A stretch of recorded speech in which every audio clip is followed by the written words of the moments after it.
أعوذ بالله من الشيطان الرجيم. سيقول السفهاء من الناس ما ولاهم عن قبلتهم التي كانوا عليها قل لله المشرق والمغرب يهدي من يشاء إلى صراط مستقيم وكذلك جعلناكم أمة وسطا لتكونوا شهداء على الناس ويكون الرسول عليكم شهيدا وما جعلنا القبلة التي كنت عليها إلا لنعلم من يتبع الرسول ممن ينقلب على عقبيه وإن كانت لكبيرة إلا على الذين هدى الله وما كان الله ليضيع إيمانكم إن الله بالناس لرؤوف رحيم قد نرى تقلب وجهك في السماء فلنولينك قبلة ترضاها فول وجهك شطر المسجد الحرام وحيث ما كنتم فولوا وجوهكم شطره وإن الذين أوتوا الكتاب ليعلمون أنه الحق من ربهم وما الله بغافل عما يعملون ولئن أتيت الذين أوتوا الكتاب بكل آية ما تبعوا قبلتك وما أنت بتابع قبلتهم وما بعضهم بتابع قبلة بعض ولئن اتبعت أهواءهم من بعد ما جاءك من العلم إنك إذا لمن الظالمين الذين آتيناهم الكتاب يعرفونه كما يعرفون أبناءهم وإن فريقا منهم ليكتمون الحق وهم يعلمون الحق من ربك فلا تكونن من الممترين ولكل وجهة هو موليها فاستبقوا الخيرات أينما تكونوا يأت بكم الله جميعا إن الله على كل شيء قدير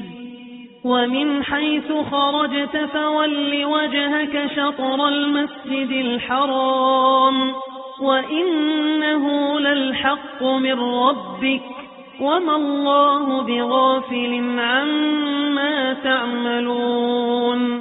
ومن حيث خرجت فول وجهك شطر المسجد الحرام وحيث ما كنتم فولوا وجوهكم شطره لئلا يكون للناس عليكم حجة إلا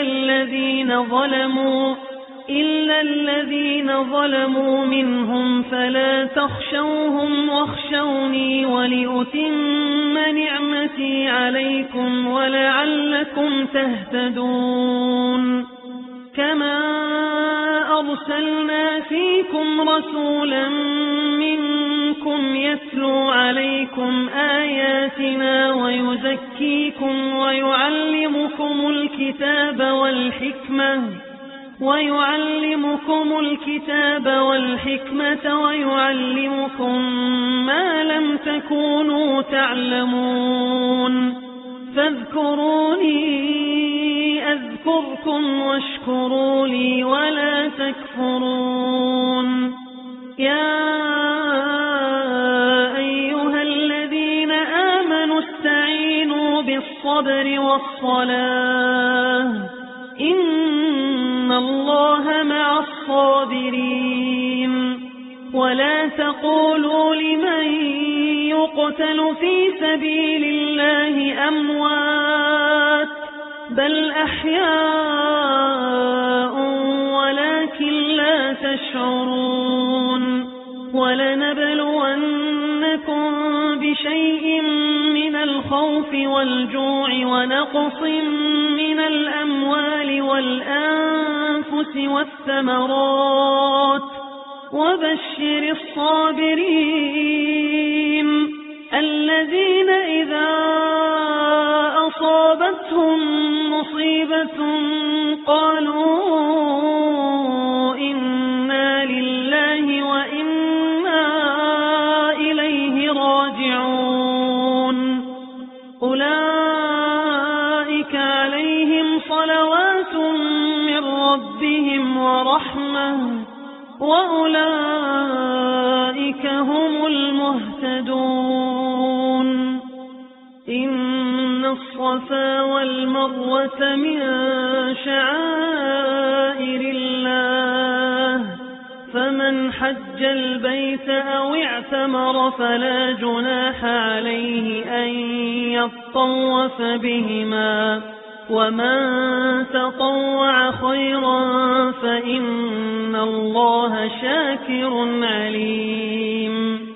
إن الذين يكتمون ما أنزلنا من البينات والهدى من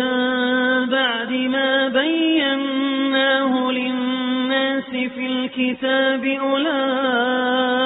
يلعنهم الله ويلعنهم اللاعنون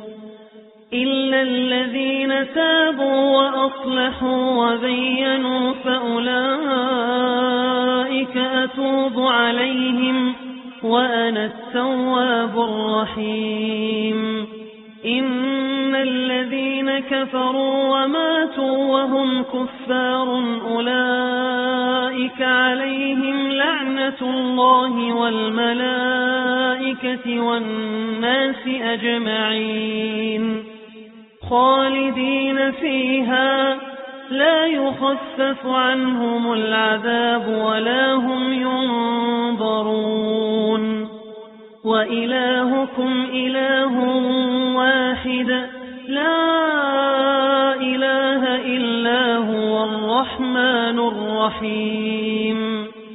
إن في خلق السماوات والأرض واختلاف الليل والنهار والفلك التي تجري في البحر بما ينفع الناس وما أنزل الله من السماء من ماء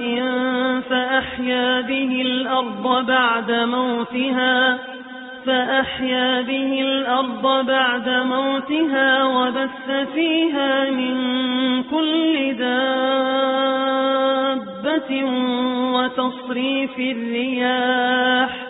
وتصريف الرياح والسحاب المسخر بين السماء والأرض لآيات لقوم يعقلون ومن الناس من يتخذ من دون الله أندادا يحبونهم كحب الله والذين آمنوا أشد حبا لله ولو يرى الذين ظلموا إذ يرون العذاب أن القوة لله جميعا وأن الله شديد العذاب إذ تبرأ الذين اتبعوا من الذين اتبعوا ورأوا العذاب وتقطعت بهم الأسباب وقال الذين اتبعوا لو أن لنا كرة فنتبرأ منهم كما تبرأوا منا كذلك يريهم الله أعمالهم حسرات عليهم وما هم بخارجين من النار. يا أيها الناس كلوا مما في الأرض حلالا طيبا ولا تتبعوا خطوات الشيطان إنه لكم عدو مبين. إنما يأمركم بالسوء والفحشاء وأن تقولوا على الله ما لا تعلمون. وإذا قيل لهم اتبعوا ما أنزل الله قالوا بل نتبع ما ألفينا عليه آباءنا أولو كان آباؤهم لا يعقلون شيئا ولا يهتدون. ومثل الذين كفروا كمثل الذي ينعق بما لا يسمع إلا دعاء ونداء صم بكم عمي فهم لا يعقلون. يا أيها الذين آمنوا كلوا من طيبات ما رزقناكم واشكروا لله إن كنتم إياه تعبدون. إنما حرم عليكم الميتة والدم ولحم الخنزير وما أهل به لغير الله فمن اضطر غير باغ ولا عاد فلا إثم عليه إن الله غفور رحيم. إن الذين يكتمون ما أنزل الله من الكتاب ويشترون به ثمنا قليلا أولئك ما يأكلون في بطونهم إلا النار ولا يكلمهم الله يوم القيامة ولا يزكيهم ولهم عذاب أليم. أولئك الذين اشتروا الضلالة بالهدى والعذاب بالمغفرة فما أصبرهم على النار ذلك بأن الله نزل الكتاب بالحق وإن الذين اختلفوا في الكتاب لفي شقاق بعيد. ليس البر أن تولوا وجوهكم قبل المشرق والمغرب ولكن البر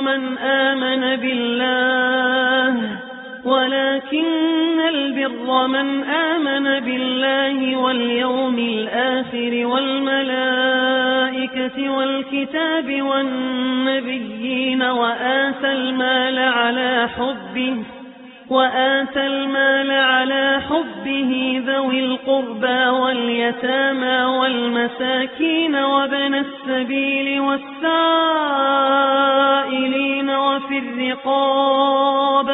وفي الرقاب وأقام الصلاة وآتى الزكاة والموفون بعهدهم إذا عاهدوا والصابرين في البأساء والضراء وحين البأس أولئك الذين صدقوا وأولئك هم المتقون. يا أيها الذين آمنوا كتب عليكم القصاص في القتلى الحر بالحر والعبد بالعبد والأنثى بالأنثى فمن عفي له من أخيه شيء فاتباع بالمعروف وأداء إليه بإحسان ذلك ذلك تخفيف من ربكم ورحمة،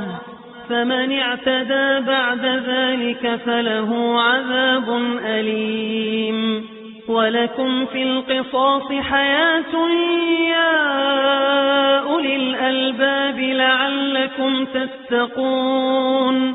كتب عليكم إذا حضر أحدكم الموت إن ترك خيرا الوصية للوالدين والأقربين بالمعروف حقا على المتقين. فمن بدله بعدما سمعه فإنما إثمه على الذين يبدلونه، إن الله سميع عليم. فمن خاف من موص جنفا أو إثما فأصلح بينهم فلا إثم عليه، إن الله غفور رحيم. يا أيها الذين آمنوا كتب عليكم الصيام كما كتب على الذين من قبلكم لعلكم تتقون. أياما معدودات، فمن كان منكم مريضا أو على سفر فعدة من أيام أخر، وعلى الذين يطيقونه فدية طعام مسكين، فمن تطوع خيرا فهو خير له، وأن تصوموا خير لكم إن كنتم تعلمون. شهر رمضان الذي أنزل فيه القرآن هدى للناس وبينات من الهدى والفرقان، فمن شهد منكم الشهر فليصمه، ومن كان مريضا أو على سفر فعدة من أيام أخر، يريد الله بكم اليسر ولا يريد بكم العسر ولتكملوا العدة ولتكبروا الله على ما هداكم ولعلكم تشكرون. وإذا سألك عبادي عني فإني قريب أجيب دعوة الداعي إذا دعان،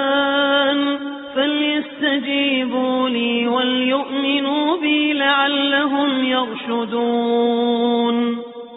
أحل لكم ليلة الصيام الرفث إلى نسائكم،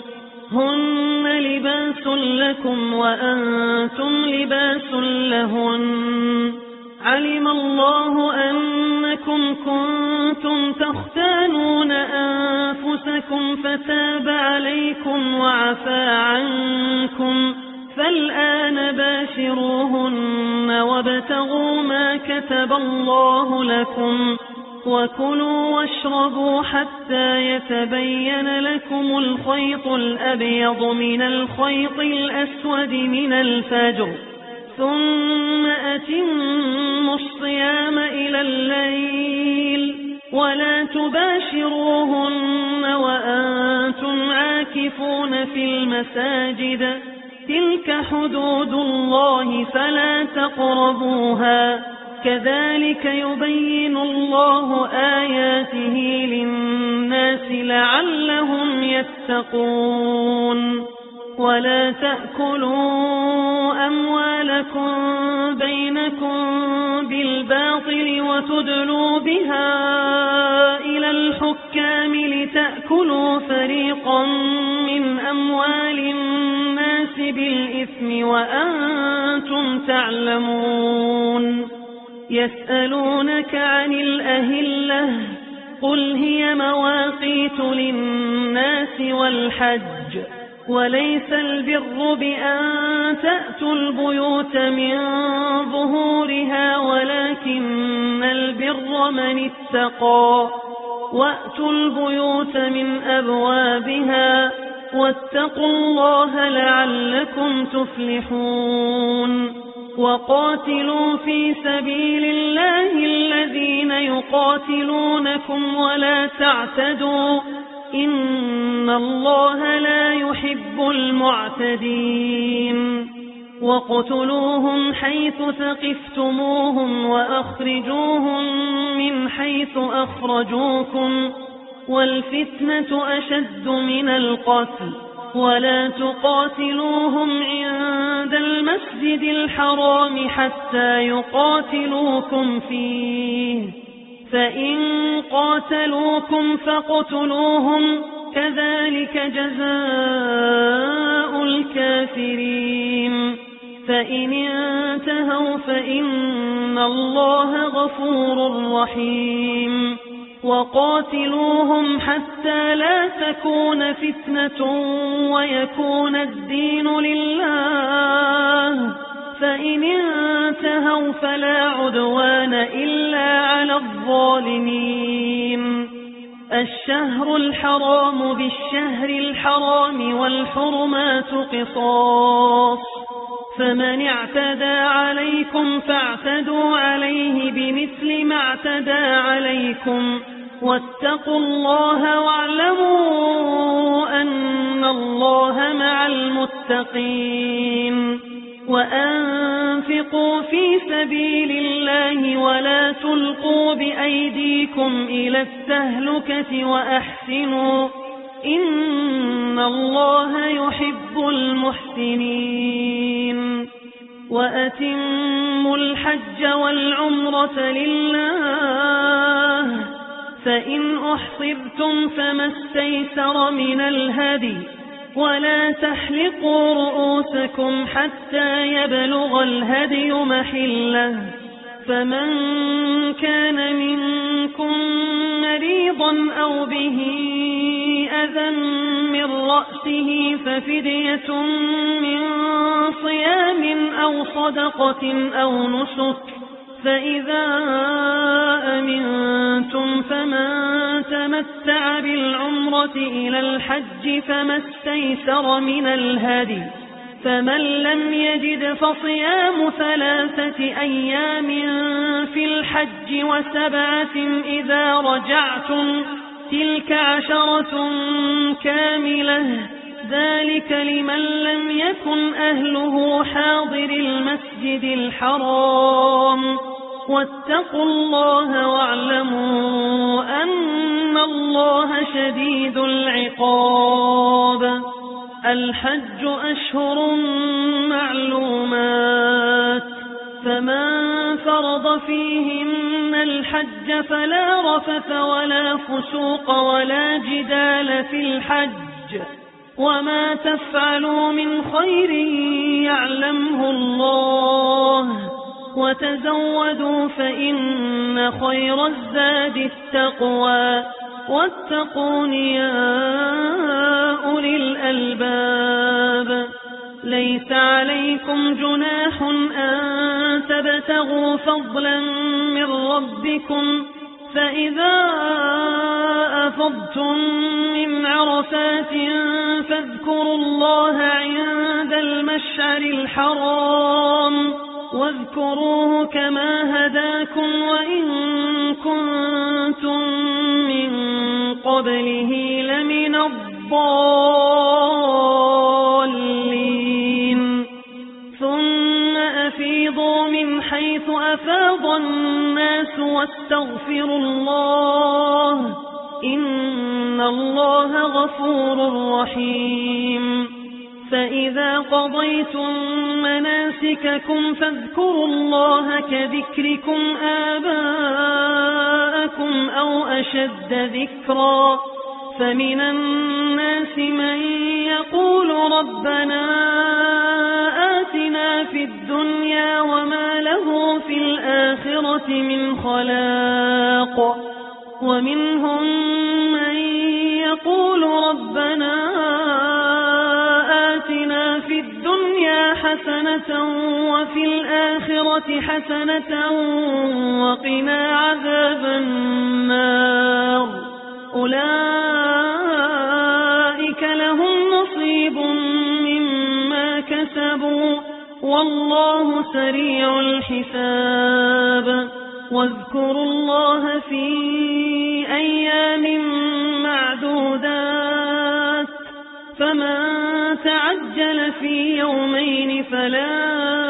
إثم عليه ومن تأخر فلا إثم عليه لمن اتقى واتقوا الله واعلموا أنكم إليه تحشرون ومن الناس من يعجبك قوله في الحياة الدنيا ويشهد الله على ما في قلبه وهو ألد الخصام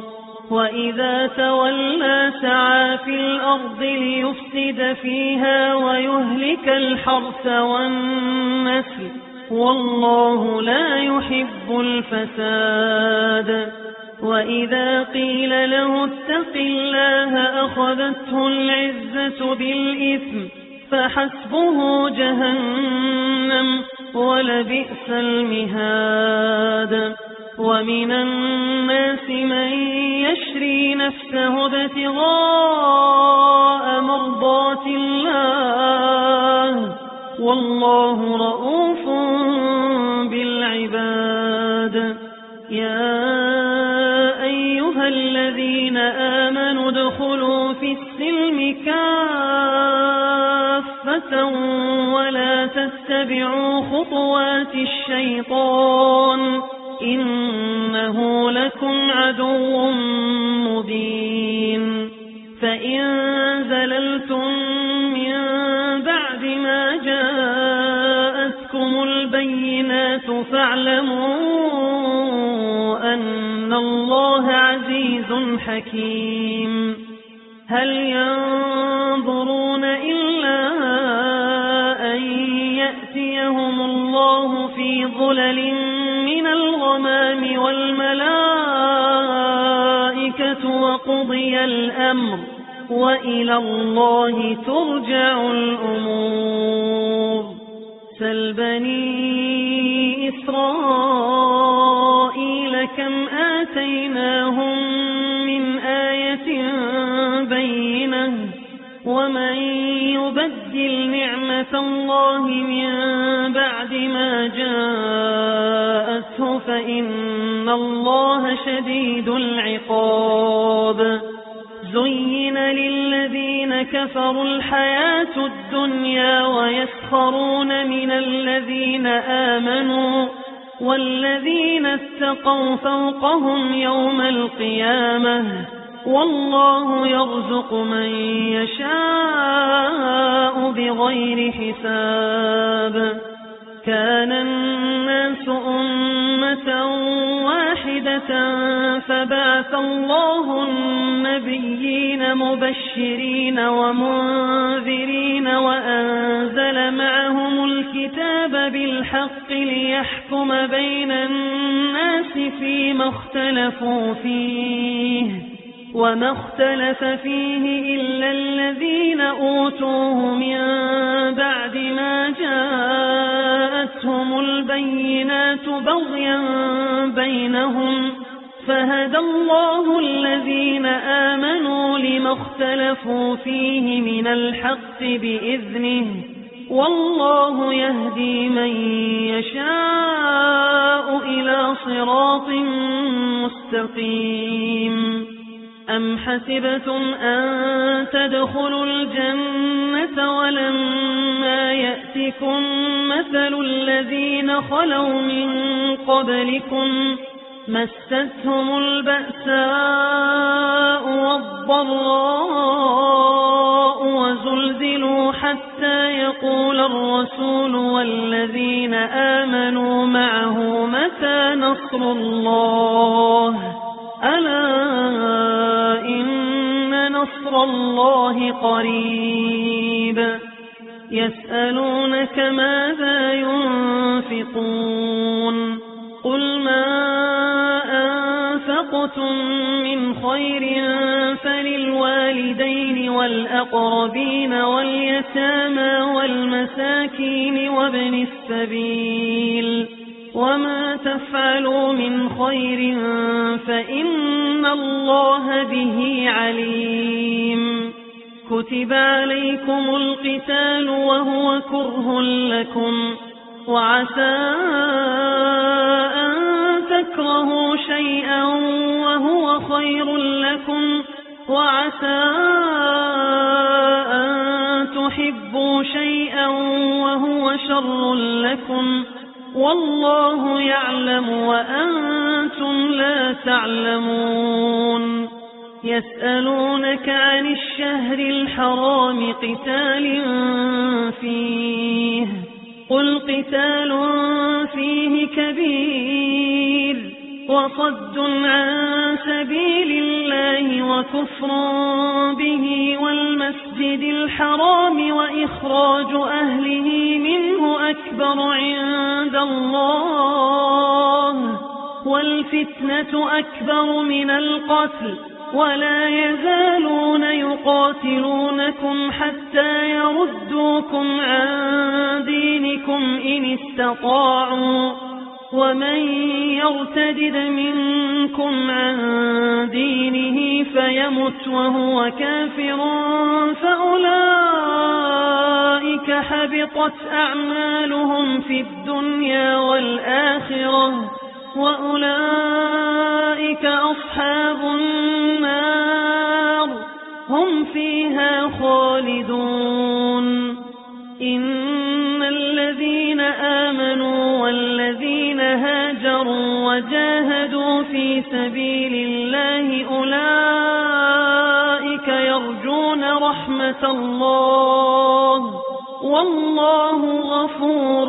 رحيم يسألونك عن الخمر والميسر قل فيهما إثم كبير ومنافع للناس وإثمهما أكبر من نفعهما ويسألونك ماذا ينفقون قل العفو كذلك يبين الله لكم الآيات لعلكم تتفكرون في الدنيا والآخرة ويسألونك عن اليتامى قل إصلاح لهم خير وإن تخالطوهم فإخوانكم والله يعلم المفسد من المصلح ولو شاء الله لأعنتكم إن الله عزيز حكيم ولا تنكحوا المشركات حتى يؤمنوا ولأمة مؤمنة خير من مشركة ولو أعجبتكم ولا تنكحوا المشركين حتى يؤمنوا ولعبد مؤمن خير من مشرك ولو أعجبكم أولئك يدعون إلى النار والله يدعو إلى الجنة والمغفرة بإذنه ويبين آياته للناس لعلهم يتذكرون ويسألونك عن المحيض قل هو أذى فاعتزلوا النساء في المحيض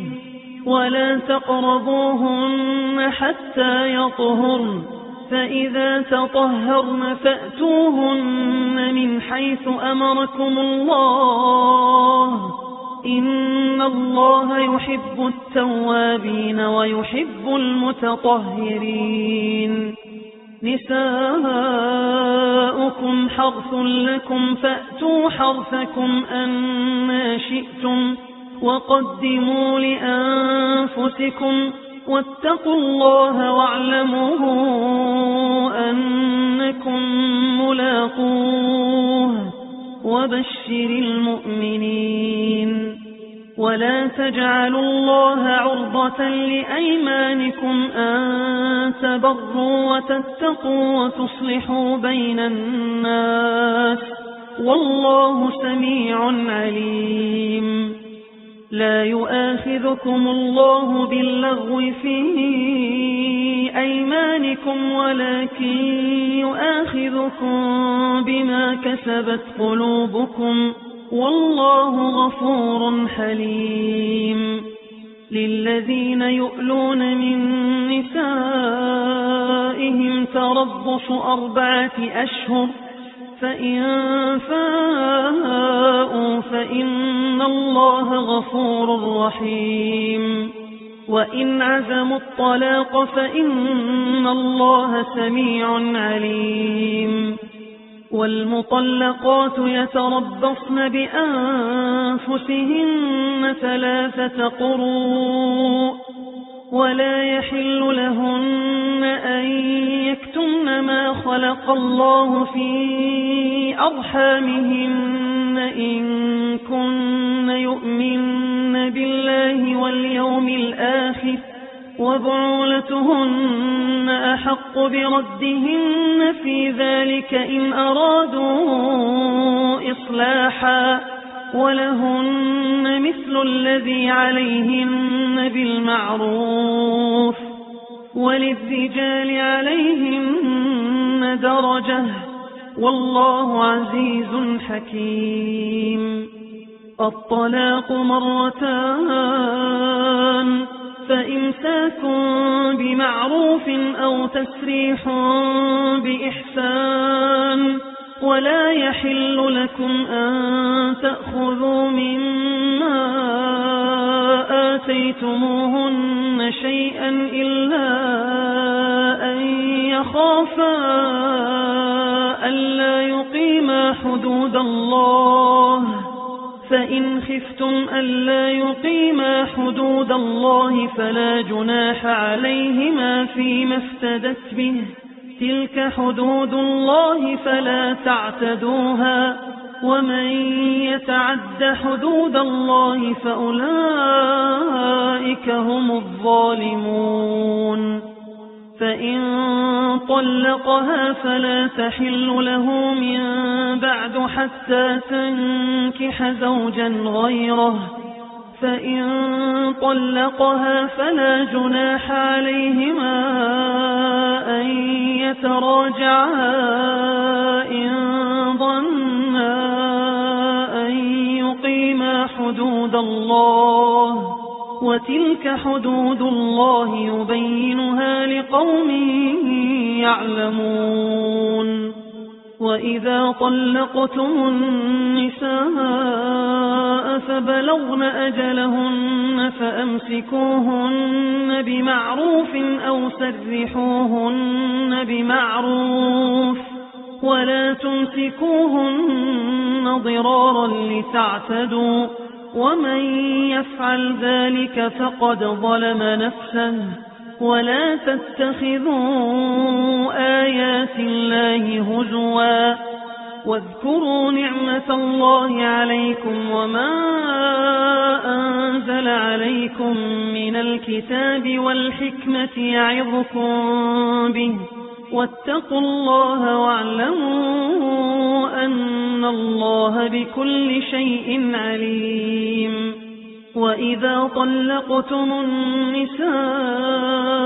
فبلغن أجلهن فلا تعضلوهن أن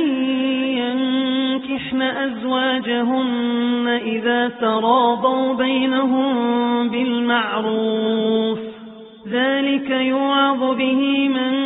كان منكم يؤمن بالله واليوم الآخر ذلكم أزكى لكم وأطهر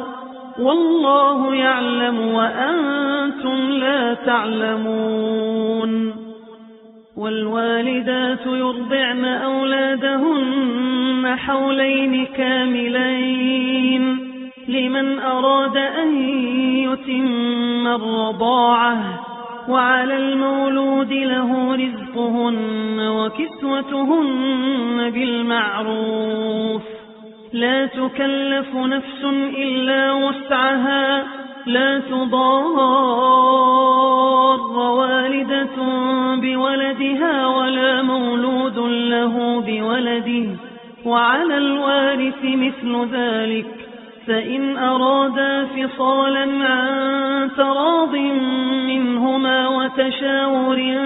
فلا جناح عليهما وإن أردتم أن تسترضعوا أولادكم فلا جناح عليكم إذا سلمتم ما آتيتم بالمعروف واتقوا الله واعلموا أن الله بما تعملون بصير والذين يتوفون منكم ويذرون أزواجا يتربصن بأنفسهن 4 أشهر وعشرا فإذا بلغن أجلهن فلا جناح عليكم فيما فعلن في أنفسهن بالمعروف والله بما تعملون خبير ولا جناح عليكم فيما عرضتم به من خطبة النساء أو أكننتم في أنفسكم علم الله أنكم ستذكرونهن ولكن لا تواعدوهن سرا إلا أن تقولوا قولا معروفا ولا تعزموا عقدة النكاح حتى يبلغ الكتاب أجله واعلموا أن الله يعلم ما في أنفسكم فاحذروه واعلموا أن الله غفور حليم لا جناح عليكم إن طلقتم النساء ما لم تمسوهن أو تفرضوا لهن فريضة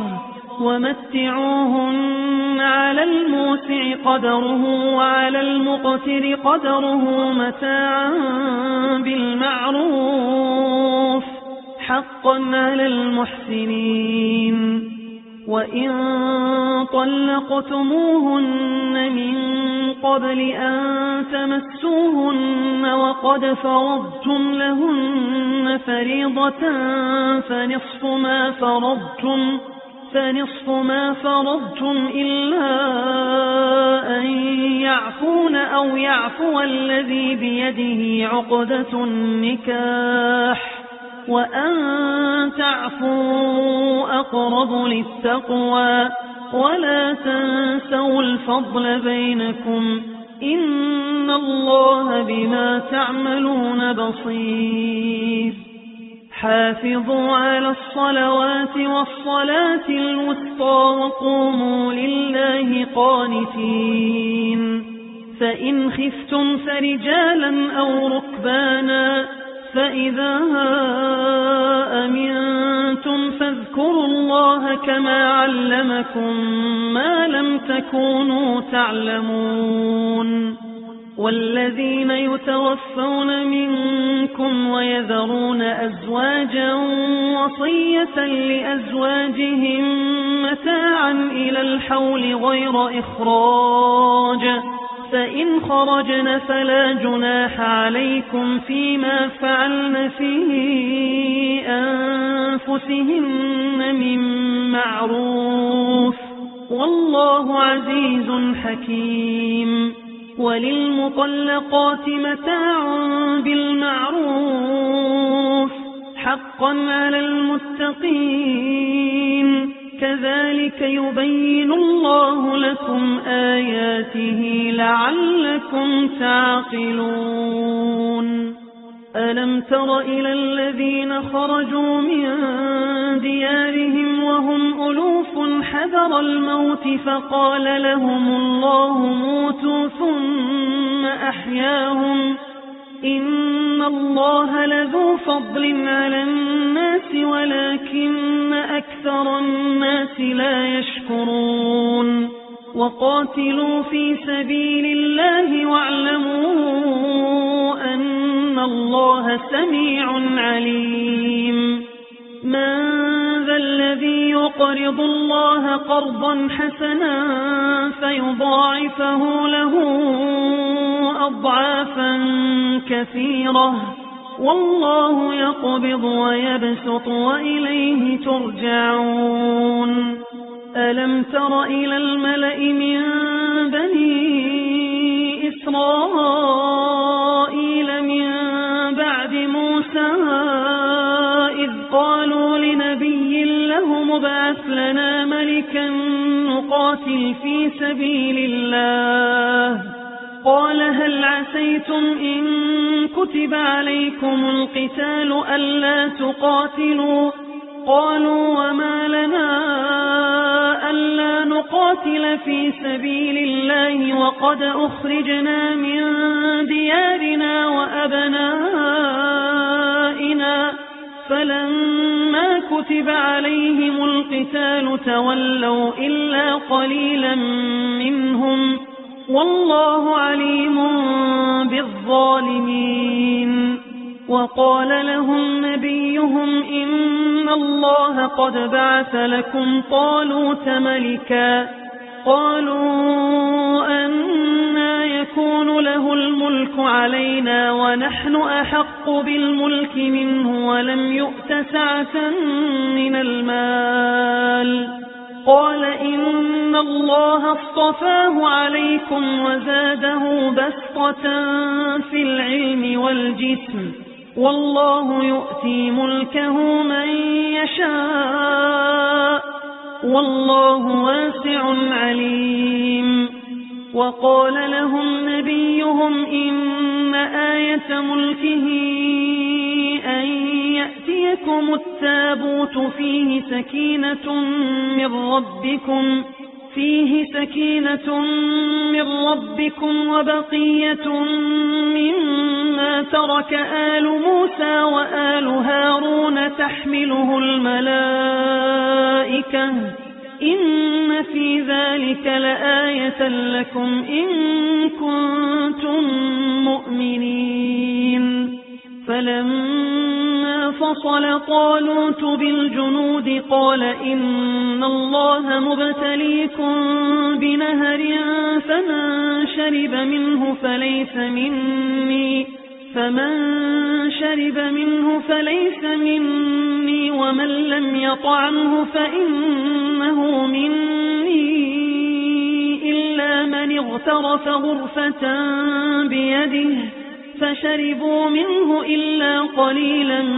منهم فلما جاوزه هو والذين آمنوا معه قالوا لا طاقة لنا اليوم بجالوت وجنوده